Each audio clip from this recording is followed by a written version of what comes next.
Welcome to the riskadvisor.com podcast. I'm Jim Henry and here with my good friend and co-host Sal Lafreri.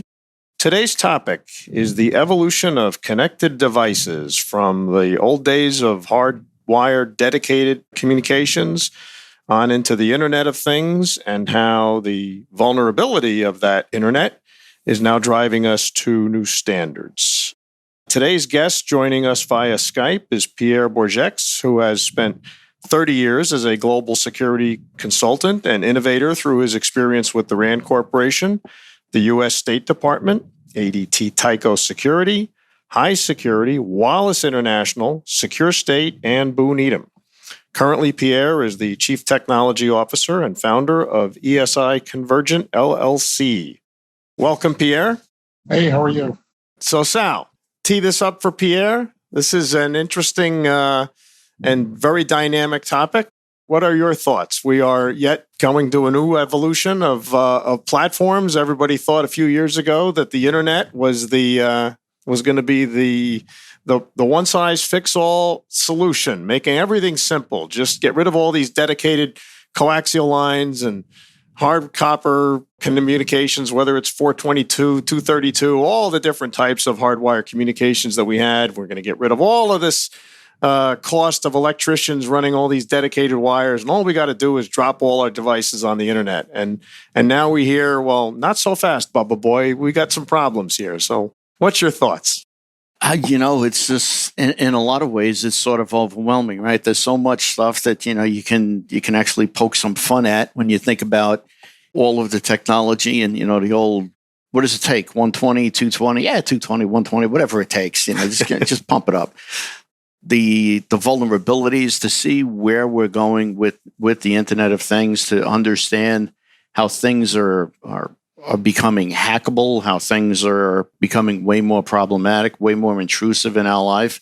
And then you look at the other stuff that sort of hits the mind is that all of the problems that we're going to wind up having today, none of the laws are catching up to the technology, right? The law is always behind technology. And you start wondering how all of this can be used, in an adverse situation. And you put all of that together and you think about it as a CEO of a corporation, you're looking at it and you're going, okay, what are really my risks and vulnerabilities? And I think when it comes down to this, there are so many sayings, right? That sometimes, you forget about the answers, you don't even know the questions. And I think that really lies into this. And I think what we want to do with today's show is basically to kind of start with the history of the stuff and kind of walk somebody through, because I really think the leadership today in corporations and security directors and CISOs are dealing with the problems that are addressing them every day that they're getting hit with. And I think what we really need to do is start with a good old basic of where did we really start and how did we get to where we are today?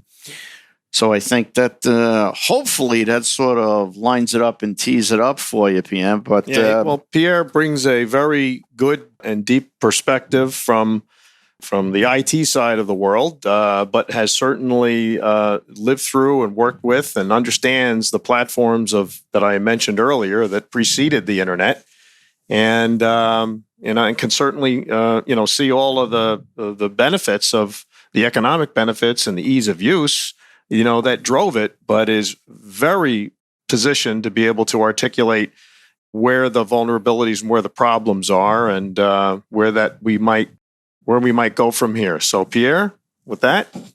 So instead of just giving it this T-ball, let's just because I'm petrified a little bit. It's we've given you way too much to think about. Let's go back. Let's kick it back for a sec.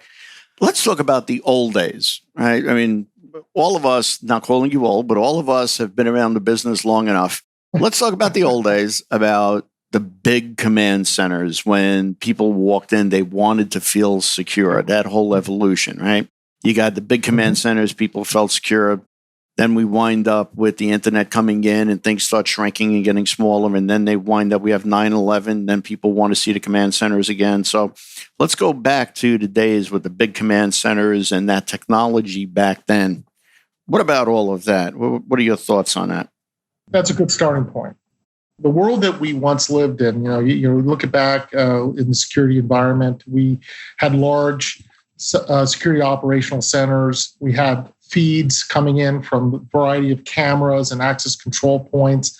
And even access control was fundamental at that point, right? And it was really easy because it was a segmented environment. It was separated from the whatever infrastructure was already being established. But really in the 80s, really, I mean, if you look back, let's just say 70s, late 70s, early 80s, really it was a guy, a group of guards who were sitting in front of large monitors.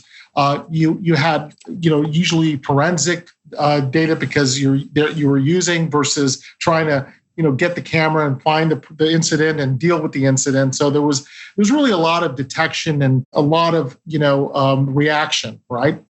Prevention was, basically let's put some guards in the right places. Let's do all this stuff manually and make sure that we've got guys that can prevent somebody from entering a building and really was fundamentally what we all grew up in, from the days of really guards and guns, right? This is what we understood.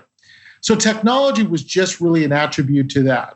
It was never intended to go beyond that until really we start seeing the development now of how easily it was able to connect other devices. Now, the operational environment where the networks were, that really didn't start until pretty much the mid 80s, right? And when you start seeing some of the technology in terms of communication systems and data, storage, and people starting to realize, what, we have to communicate by the internet. I mean, we have to start communicating in regards to emails. And really this starts in the 90s, right? I mean, we start realizing that we went from, storing data from an major IBM server to now, we start communicating. We have the birth of, Microsoft, the birth of Apple. So, this was all to help really streamline communications, right? Streamline the ability to get things done. Well, the reality is that physical security is going, well, you know what? We've got our stuff, right? We all are connected devices with coax, RJ59. We've got 232 connections, just basic serial port connections. And so we weren't really paying attention to what was going on that internet side because, frankly, that was for data. That was for communications of emails. Nobody was thinking that this would never come, the physical security way, right? And so, unfortunately, that's what kind of led a lot of the physical security professionals, from ASIS and others, just saying, what, this is never going to be, this is never really going to happen. So all of a sudden we get into the late 90s and, suddenly there's, the beginning of an IP camera, the establishment of an IP camera. And people are going, why do we need an IP camera? Well, because frankly, we've got an infrastructure already for our network. And if we just basically put that camera on the network, we'll be able to actually connect directly to a laptop, right? Which says what? Or even a CPU, we'll just say, because laptops weren't even around really at that point. And so we start saying, wait a minute, you're going to connect that to, because here's the thing, right? So we get the beginning of companies like Brevo, and all of a sudden we start seeing, companies starting to create technology that allows maybe a HR director to connect with access control, right? And so all of a sudden, things are beginning to change. By the pushback, really let's say late 90s.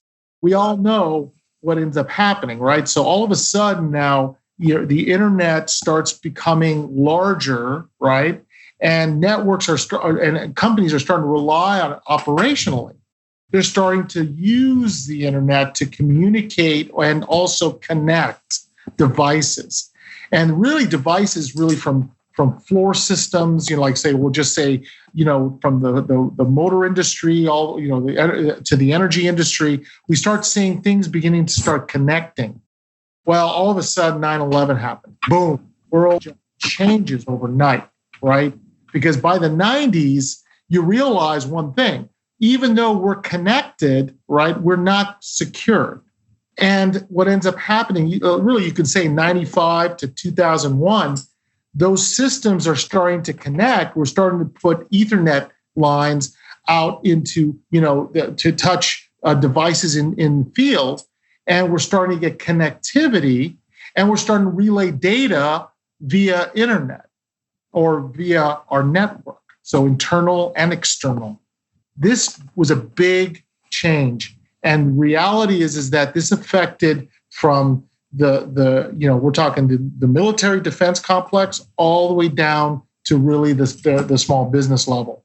Because why did network become more important? Because now you could affordably install a system using your network infrastructure rather than having to run cables and do all this. You could actually connect. And the reality is that what people were looking for is convenience. And you add convenience to security, all of a sudden, the security side gets to the point where we go, wait a minute, I don't need all these people to start doing this remotely.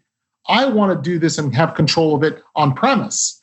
So that's when, I'll just say by 2001, when 9/11 took place, on-premise versus off-premise began in earnest. And that's where, the rubber meets the road. A lot of things began to change. And I can tell you right now that that's, the age of the internet or the age of connected systems began. Well, it was definitely 9/11 that spiked the requirement for a lot more devices. And I think the hesitancy to jump on, to utilize the internet, was forced away because there was just we would bury ourselves in dedicated cable. And the cost of continuing down that path and not using the efficiencies of the internet were just economically prohibitive. So that really did trigger it, the adaptation. Yeah, and I think that's a good point. I think what you end up having is inevitably people start realizing, well, can we dedicate an infrastructure for these amount of cameras, this access control, these sensors, and can we inevitably, and this is when the first conversations between IT and physical security started taking place, where they said, well, wait a minute, you can't put that bandwidth on our infrastructure because we can't support that. And that's when the first conversations of convergence, people thought convergence was IT and physical security in conflict, right? And so if they're coming together, they're converging like two hammers, two fists hitting each other. And I think at the end of the day, that was when the big conversation began, right? And now we start seeing the starting of the spark of dark fiber, the whole concept of can we separate this with fiber and just, but then the cost, right? Then there was the big cost factor. So it was all about connecting now devices and doing it in a way where we could actually control those devices. And again, the domain between, and domain, what I mean, the structure between IT and physical security had this monumental wall between it. And I think that's really was the hard part in the initial years of really connected devices. Well, that'll tee us up for the second segment, which will focus, more deeply on the IoT or the internet. But we'll take a break here and just remind everyone that you are listening to the Risk Advisor podcast hosted by Jim Henry, myself, and Sal Lafreri. We invite you to comment on our blog at theriskadvisor.com and to subscribe and follow us on our social media like Facebook, Instagram, and Twitter. If you are interested in having one or both of us speak at an upcoming event or would like to consult with us, please go to our web page at theriskadvisor.com to set that up. So, IoT, then comes the internet. And everything looked really rosy right after 9/11. We were going to solve this problem of reducing all the economic costs of hardwire, but it didn't take long for us to start seeing issues. First, I guess, really just the bandwidth of everything that people were trying to throw on there. I've used the term, just because you can do something doesn't mean you should do something many times in my life. And we found that, by dumping, companies dumping and integrators as well, dumping all sorts of video, onto the infrastructure, and it just couldn't handle it. So that was really the first oops that we encountered, right?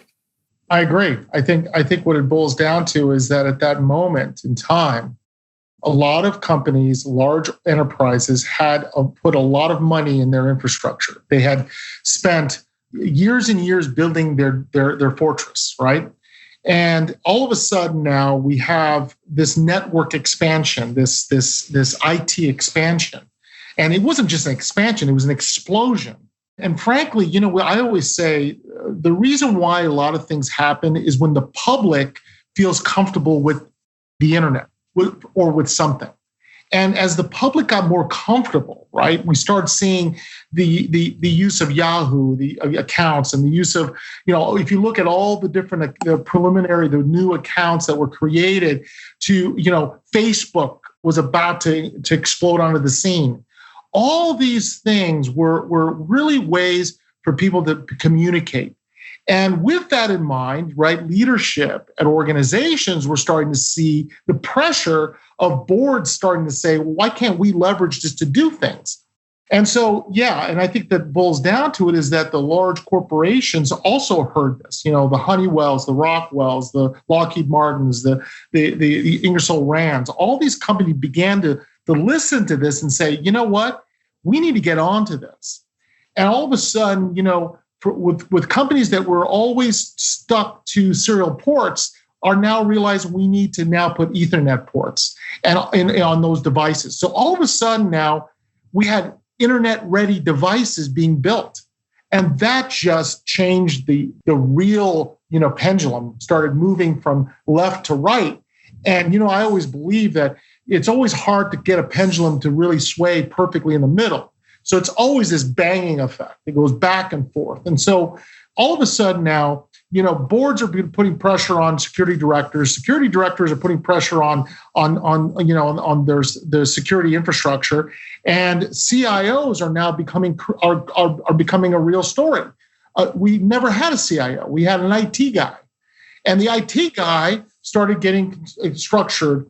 And so the convergence of telephony, right, or the telephone, and it becomes important as well because communication becomes important, right? So how do we see the birth of Cisco Communications, the birth of all these communication companies realizing that, hey, we not only have to control the internet, we also have to control, telephony and telephony. Always hard to say, but in terms of the actual ability to communicate. So that really leads to the birth of a completely new industry. We see now, IP connected technology that's used for voice, all right, for speaking across the network. And that just basically blew the doors wide open, right, at that point. And this also leads, if you remember clearly, in the old days, right, this leads finally to cellular communication, right? And that the initial birth of cellular communication. And so if you think about communication as a whole, we start seeing in the 90s and in the early 2000s that the proliferation of communication devices, be it sensors, be it cameras, be it we'll just say SCADA control systems. All of a sudden, we see all these things take place. And that's when really I think that if you see 2001, 2002, when communication was critical, right? The report on the 9/11 report clearly stated that the agencies were not communicating. And we're not just talking about guys picking up a phone. The systems couldn't communicate. And so billions, trillions of dollars was pumped into the industries to start communicating. And that led to, if you look at from 2005 and today, the exponential increase of devices and proliferation of devices. And that's not even talking about the threats. And that's what we're going to get into next is the threats. Yeah. Well, the technology did catch up and deal with the capacity issue, but it didn't take long, like I say, around 2008, 2009 to start seeing, the next level of the next challenge, to this platform, which was security. And that'll be our segment 3. You are listening to the Risk Advisor podcast, hosted by Jim Henry and Sal Lafreri. We invite you to comment on our blog at theriskadvisor.com and to subscribe and follow us on our social media like Facebook, Instagram, and Twitter. If you are interested in having one or both of us speak at an upcoming event or would like to consult with us, please go to our webpage at theriskadvisor.com to set that up. Let's now get deep into what has been in the newspapers and in the media now for, I guess, 7 years, is threats and hacking and what have you. And Pierre, it doesn't surprise you because, as you have said on multiple occasions, the internet was never built with security in mind, and it was now exposing itself to that. Yeah, and I think this is really, the culmination of the past into now, the discussion of how is the internet going to not only help us, but not become our worst enemies. And I think that in effect is a natural progression to a certain degree, because guess what? Why do we have security anyway, right? Security is to prevent people from doing bad things. Well, unfortunately, the internet was never created in its birth to really be secure. It was really just created as a communication tool. And that communication tool was basically foundationally what was being used to support everything that was being created to be connected. So connected means now that if I have Ethernet, if I have an IP address, if I have something tied to PKI or public key, I can now connect, right? I have something that allows me to communicate with a trusted in a trusted way. All right. Well, that was great. So PKI was created by the government in effect to help establish a communication path, right? That was at least we knew who it was. We didn't know if it was secure, but we knew who it was, sort of. So the point I'm making is this. Security from the standpoint of communication was never fixed.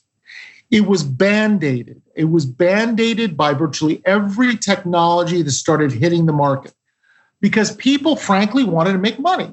They wanted to use this new resource to start adding devices and adding structure and adding opportunity. And then when applications began, because we now had technology like a laptop, or we had an app that we now could use, all of a sudden we had the birth of virtualized networks, right? That could support all of this data and this infrastructure behind the apron, which we then called the cloud later on in the real near future, which was basically the late 2000s.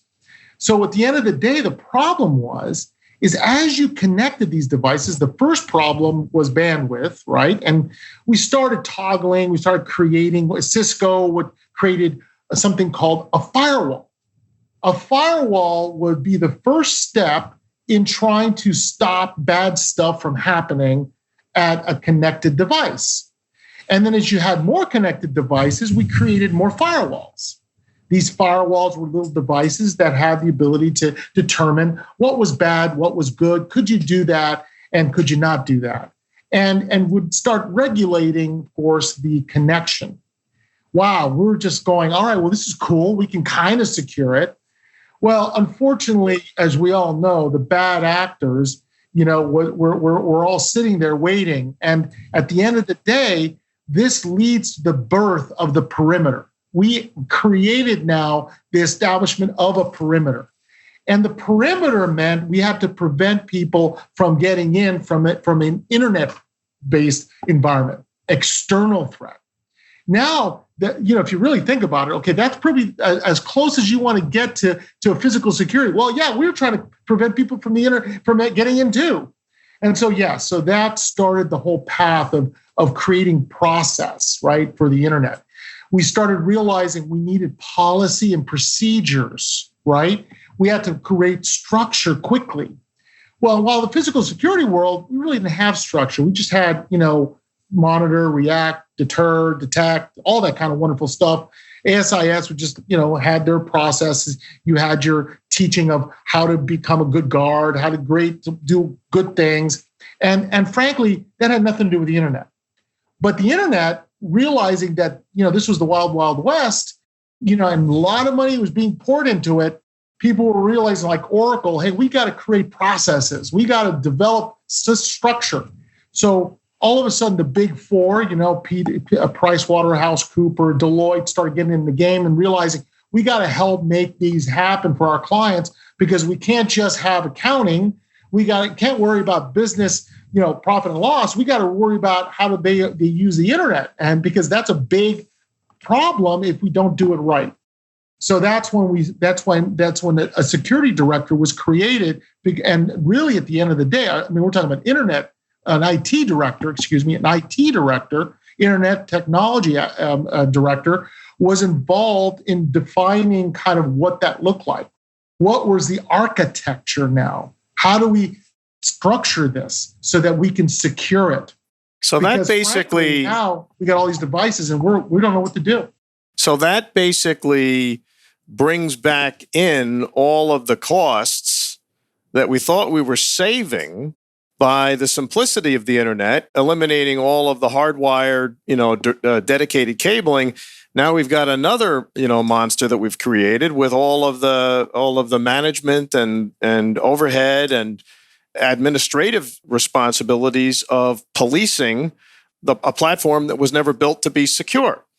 That really then forces us to think, well, is there another way that we can retain these efficiencies that the internet has brought us, but deal with the security problems without creating another enormous infrastructure, like the whole IT admin group, dwarfing really the manpower that was part of the security department to begin with.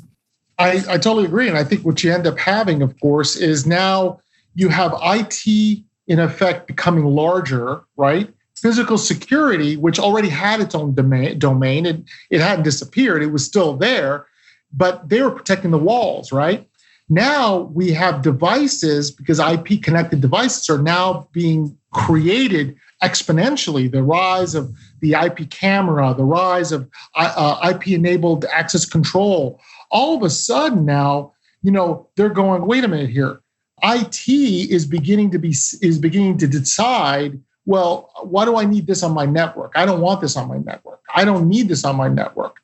And this all started, frankly, right, if you think about it, from operational systems like air control systems, like all these controls, these elevator control systems, all this now starting to use that infrastructure because people want to remotely access. So this is starting to happen really at the mid 2000s. Well, what happens? All of a sudden, we'll just talk from the standpoint of the we'll call it 0 day. And 0 day is a way we explain a zero day vulnerability that has been detected. Well, I called 0 day Target, right? Target was the big hit to the industry that nobody saw coming. What happened was it was the first time that an air control system, which was IP connected, which had its own software, right, was now connected. It had a maintenance program that was now connected. They were connecting it onto the internet so that they could actually get connectivity to the rest of the building. But lo and behold, that building, that internet was we call it a flat network. It was connected, but all was connected directly to their operational system. Well, what people did not realize that there was a vulnerability on that target system, on that air control system, which inevitably got into the target database. And in that one moment, it changed the history of where communications and how communications would be used. And this is what started when in 2001, after 9/11, NIST was created, which was basically the organization for the government to support technology or specifically IT, right? Building frameworks to make sure everybody's doing the right thing. Guess what? At that moment, the world just realized that, wait a minute, this data breach just took thousands of credit card information from the target storage of data, and now was basically on the market, meaning was on, we call it the dark web, where anybody could buy it. And they were selling, we call it credentials for $1.50. In those days, $1.50 a credential. Now it's a lot less, but in those days, it was expensive. So there were people making billions of dollars on that. And that was the beginning. That really, I could say, was the beginning of where we are today in terms of, oh my God, we've got to separate infrastructure. We've got to create more secure communication. And now you have the organizations starting to realize across the board that, wait a minute, we're vulnerable. And this just exploded because now you have nation states. At that moment, we had hackers were just one guy, two guys, friends, and they were doing malicious activity. It was the beginning that people realized they could get paid for data. I think we're going to leave it right there and sort of wrap this up. We want to thank Pierre for joining us via Skype today. For those of you listening, we will have a second show with Pierre on talking about convergence issues and sort of picking up where we left off. So with that, we want to remind everyone that you've been listening to the Risk Advisor podcast hosted by Jim Henry and myself, Sal Lafreri. We ask you to subscribe to the show, like us on our social media sites like Facebook, Instagram, Twitter. If you're interested in having one or both of us speak at an upcoming event or you'd like us to consult with us, please go to the webpage at theriskadvisor.com and you can set that up there.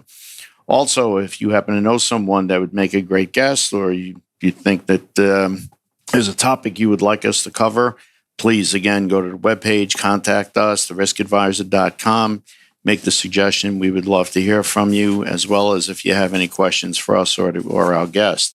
And remember that you can hear the show on your favorite podcast platform, YouTube, and of course, stream it at theriskadvisor.com. Thanks again for listening, and we hope you tune in next week.